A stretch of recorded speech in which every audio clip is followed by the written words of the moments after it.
Olá, turma! Hoje nós vamos falar do classicismo, esse período artístico-cultural que nasceu dentro do Renascimento, ou seja, a partir do Renascimento, e que ocorreu por toda a Europa, principalmente em Portugal, que é o foco do nosso estudo, ok? Muitos alunos têm dificuldades para entender a diferença entre o trovadorismo, humanismo e renascimento. No trovadorismo, vimos que o Portugal ele se organizou como uma nação e que dentro da literatura, houve surgimento das cantigas, de escárnio, de maldizer, de amigo, de amor. Vimos quem foram os trovadores e os jograis e que a visão ideológica daquele tempo era o teocentrismo, ou seja, Deus no centro de todas as coisas, e que a cultura e os poderes, principalmente políticos, estavam sobre domínio, sobre controle da Igreja Católica, e que o sistema econômico era o feudalismo, ok? Já o humanismo é a parte filosófica, é o pensamento que vigora o Renascimento e todo o seu movimento cultural. O humanismo, então, é o período de transição entre os valores da Idade Média, conforme eu falei lá, o trovadorismo, essa escola literária, o trovadorismo da Idade Média, em que a fé e a religião sobressaem sobre a razão, e o Renascimento, em que vamos estudar hoje o classicismo, que é a escola literária que surgiu no Renascimento, que é um movimento cultural em que se opõe ao pensamento teocêntrico que vigorava por parte de toda a Idade Média. Vale lembrar que o classicismo surgiu na Itália, ok? Vamos falar um pouquinho sobre as características agora do classicismo, que é a parte das artes dentro desse movimento do Renascimento e que ocorreu no finalzinho, bem no finalzinho do século XIV, teve como fim o início do século XVI, ok? Aqui no classicismo nós vamos ter o retorno à cultura clássica ou greco-romana, que são os valores do belo, o retorno de figuras mitológicas como deuses, semideuses, ninfas, e por isso vamos ter uma mitologia pagã aqui dentro de algumas obras do classicismo, e isso vai incomodar a Igreja Católica, ok? Vamos ter também a influência do pensamento humanista, ou seja, valorização do ser humano, o antropocentrismo. Lembra que é uma cultura de valorização centrada no homem, ok? Então, vamos ter essa questão de críticas, explicações e as visões do mundo pautada pela religião, na religião. Então, não se trata mais, porque vai ter essa crítica, porque não se trata mais daquela hegemonia de pensamento teocêntrico. O pensamento é dominado pela igreja. Por isso, a arte, a ciência e todas as outras gamas de conhecimento puderam se desenvolver mais livremente, ok? Então, sai o teocentrismo, ok?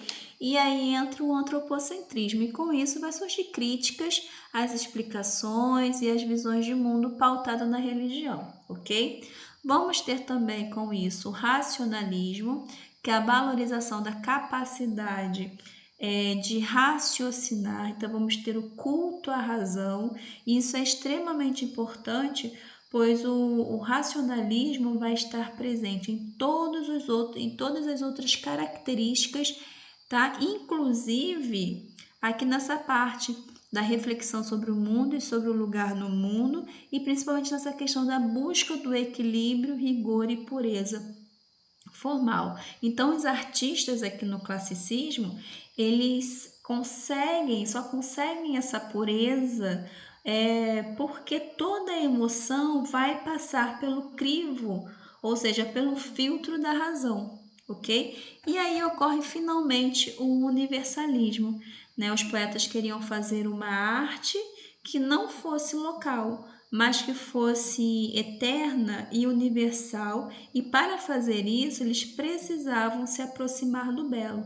Então o conceito de belo aqui estava diretamente relacionado ao conceito de razão, e também uma arte que pudesse ser vista,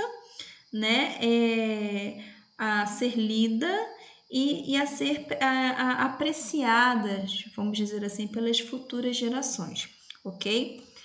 Aqui nessa parte eu trouxe outras características que foi predominante também no classicismo e que também vai aparecer em próximas escolas. Uma parte no barroco, grande parte no arcadismo, e sempre vai ter algumas retomadas daqui para frente dessas características aqui do classicismo, ok?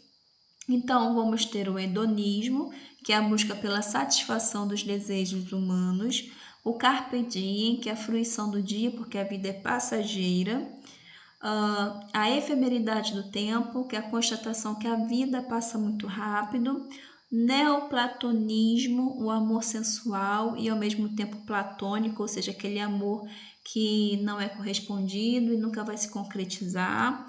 O equilíbrio formal, que é a utilização dos poemas de forma fixa, rima e métricas regulares. Doce estilo novo, que é o gosto pelo verso decassílabo, substituindo a redondilha maior. O que é redondilha?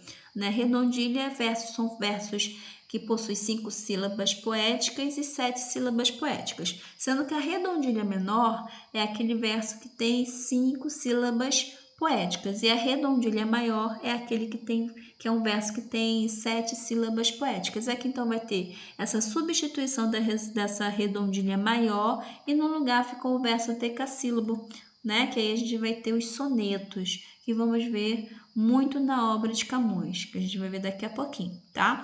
Vai haver também a personificação, ou seja, vocês sabem que a personificação é uma figura de linguagem que dá características a seres inanimados, né, ou animados, enfim. Então, são características humanas que eu posso dar a animais ou a objetos ou qualquer seres que, né, que foge dessa questão do humano. Então, aqui na personificação vai ter elementos da natureza personificados como deuses gregos, o amor, o tempo. As figuras predominantes vai ser essa que eu mostrei para vocês, que é a personificação, o paradoxo e a antítese, ok?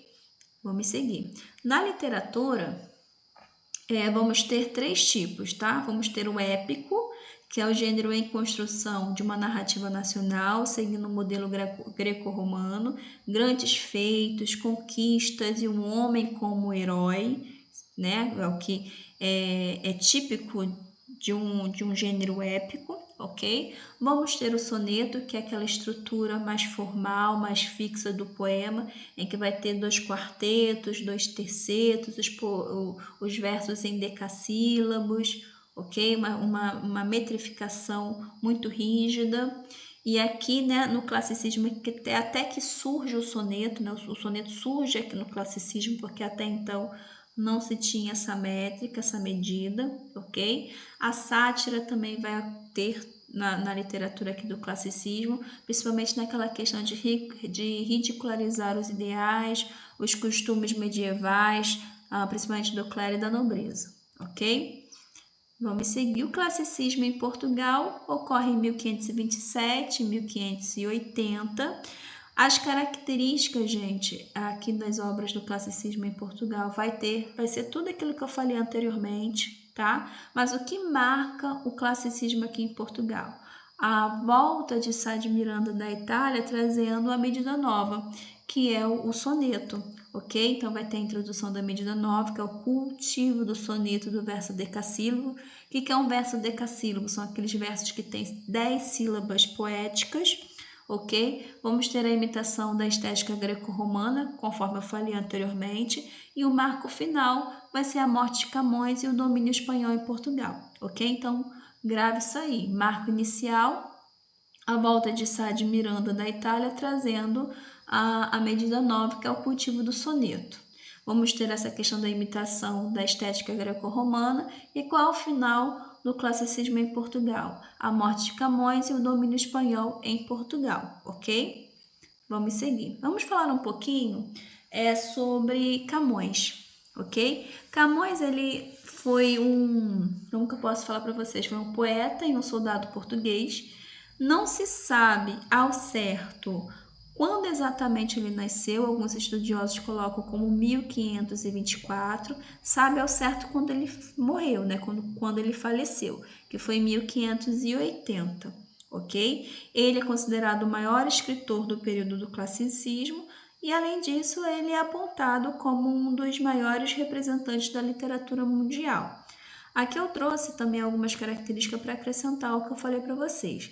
A obra de Camões é dividida em épica, lírica e dramática, sendo que o gênero lírico e o gênero épico é o que mais se sobressai, tá? Então, o que é um gênero lírico?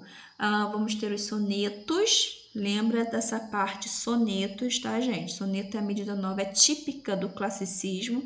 Então, pensou no gênero lírico, pensa em sonetos de lírica complexa, com versos decassílabos, que vai falar muito sobre a efemeridade da vida e amores. Essa questão da efemeridade da vida e amores são temas recorrentes aqui no gênero lírico, que faz parte aqui da literatura de Camões, das linhas literárias de Camões, ok? E o gênero épico, são poemas narrativos sobre os feitos dos grandes navegadores, guerreiros e heróis, que aí vamos ter uma grande obra que é os Lusíadas. Lembrando que Camões ele pega esse modelo, gênero épico, lá dos gregos, da literatura greco-romana, mas vale lembrar que vai ter uma modificação. O gênero épico ele preza essa questão do herói, dos feitos heróicos, e isso aqui vai permanecer.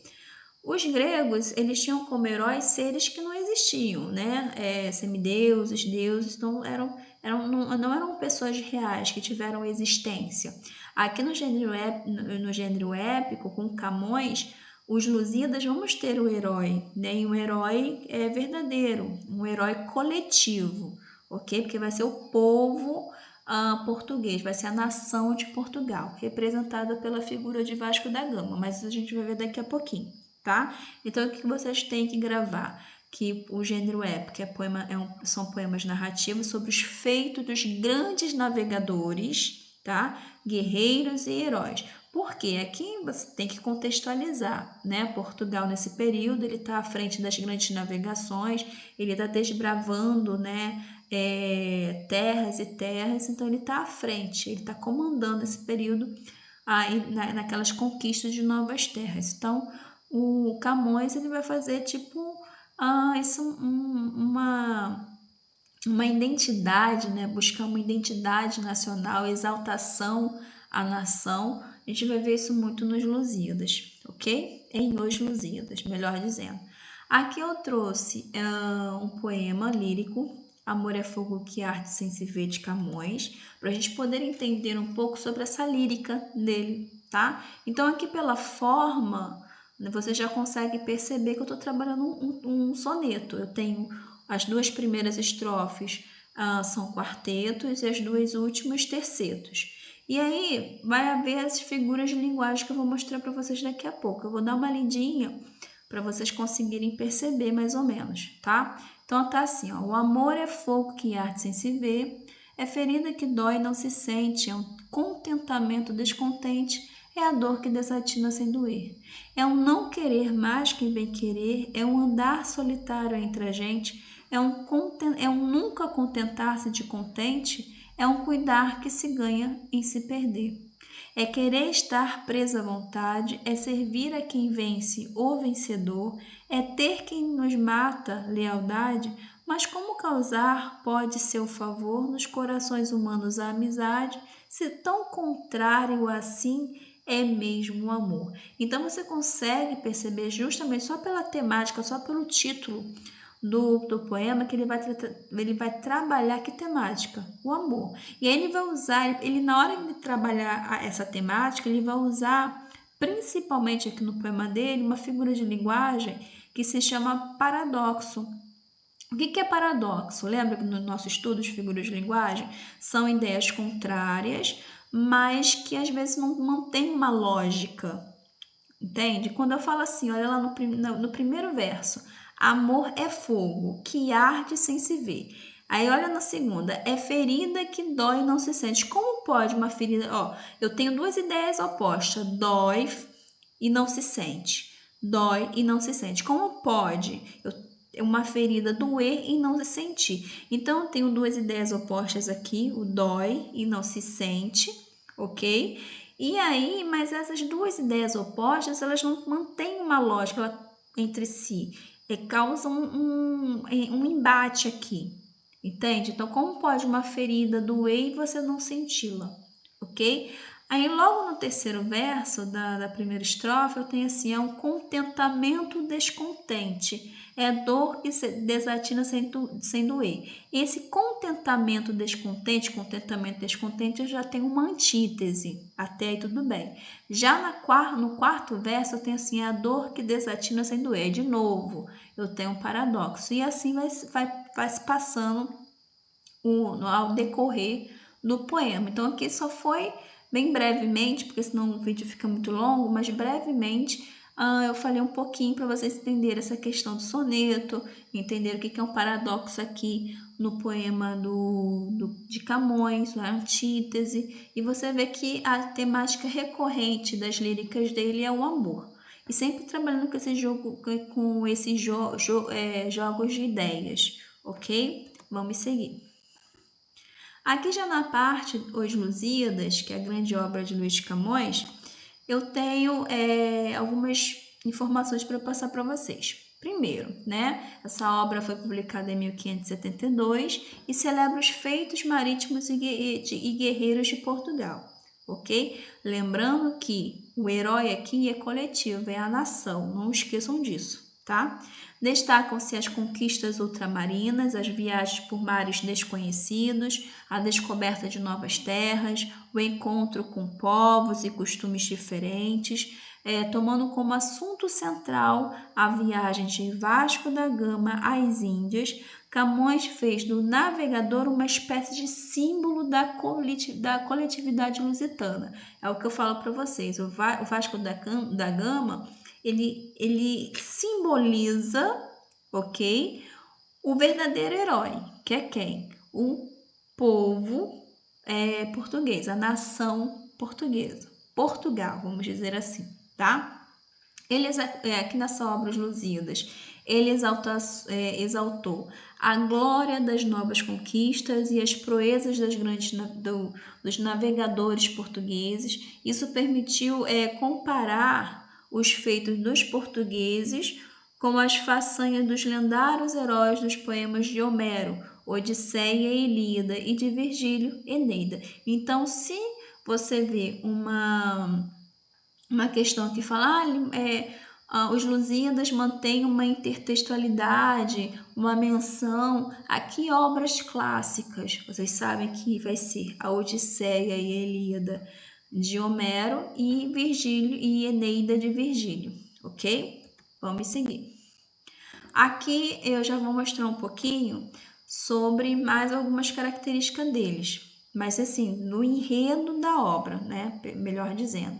Eu vou ter aqui na obra Os Lusíadas, o Camões, ele usou os modelos clássicos, conforme eu já falei para vocês, principalmente o épico, para cantar os acontecimentos do seu tempo, que ao contrário dos antigos eram reais e não fictícios. É isso que é importante também vocês gravarem. O herói da obra Os Lusíadas é um herói real, ao contrário, né, dos clássicos, da época clássica, vamos dizer assim, em que o herói é um ser fictício, não existiu. Então, embora elas mantenham tanto Os Lusíadas, que é uma obra épica, como Eneida, né, Odisseia e Ilíada, que são obras clássicas e mantêm a mesma estrutura de organização, elas têm essa diferença. O herói clássico grego é um herói que não existe, é um herói fictício. O herói aqui de Os Lusíadas existe e é um herói coletivo, porque representa a nação portuguesa, ok? Então, assim, Camões faz algumas entidades mitológicas participarem da ação, até porque ele vai trazer essa questão das mitologias, né, dessa literatura pagã do greco-romano. Então, ele vai trazer Vênus no papel de protetora dos portugueses. Então, os defende do deus Baco, que quer destruir a frota de Vasco da Gama. E no final do poema, os navegantes são levados à Ilha dos Amores, onde são recompensados de seus esforços por sedutoras ninfas, ok? Aqui eu já vou falar um pouquinho sobre a estrutura da obra, ok? Então, ela é dividida em 10 cantos. Ela possui 10 cantos divididos em 1.102 estrofes regulares de 8 versos cada, totalizando 8.816 versos. Então, olha só, gente, não troque, porque às vezes tem alguns alunos que trocam, tá? 1.102 são estrofes. 8.816 são versos, porque tem questões que caem isso aqui. Então, para vocês não trocarem, tá? Então, assim, esses versos, eles são decassílabos heróico e os poemas se organizam em 5 partes. A primeira é a proposição. O que é a proposição? É a introdução da obra com a apresentação do tema e dos personagens. Vamos ver isso muito no canto 1, porque lembram? A obra é dividida em cantos. Hoje, na nossa narrativa contemporânea, nós temos os capítulos. No gênero épico não se fala capítulo, se fala cantos, ok? Então, no início ela é dividida em 5 partes. No início eu tenho a proposição, que é a introdução da obra com a apresentação do tema e dos personagens. Isso eu vou ver no canto, logo no primeiro canto. Depois eu tenho a invocação, e nessa parte o poeta invoca as ninfas do Tejo, também lá no canto 1, né, como inspiração. Então ele invoca as ninfas para poder ter inspiração para começar a narrar, a contar a história, ok? A cantar, melhor dizendo, assim, né, a história. A terceira parte eu tenho a dedicatória, que é a parte em que o poeta dedica a obra ao rei Dom Sebastião, também lá no canto 1. E na parte 4, eu vou ter já a narração em si, que o autor narra a viagem de Vasco da Gama e dos feitos realizados pelos personagens. Aí eu vou nos cantos 2 ao canto 9, ok? E o epílogo, que é a última parte, é a conclusão da obra, que já é o canto 10, ok? Aqui são os elementos importantes que nós não podemos deixar de saber ali na obra de Camões, na obra Os Lusíadas, que são aqui, cai muito também em questões de vestibulares, enfim, tá? Que são a parte da Ilha dos Amores, o Velho Restelo, o Gigante Adamastor e Inês de Castro. Eu vou deixar junto com o vídeo esse resumo desses capítulos, tá? Dessas partes aqui que são importantes lá dentro da obra, para vocês poderem estarem por dentro e tudo mais, ok, gente? Então é isso, tá? O nosso estudo. Eu tentei ser o mais breve possível, né? E aí vocês façam, né? Melhor dizendo, essa leitura complementar aqui desses elementos importantes da obra Os Lusíadas, ok? Então é isso, até o nosso próximo estudo.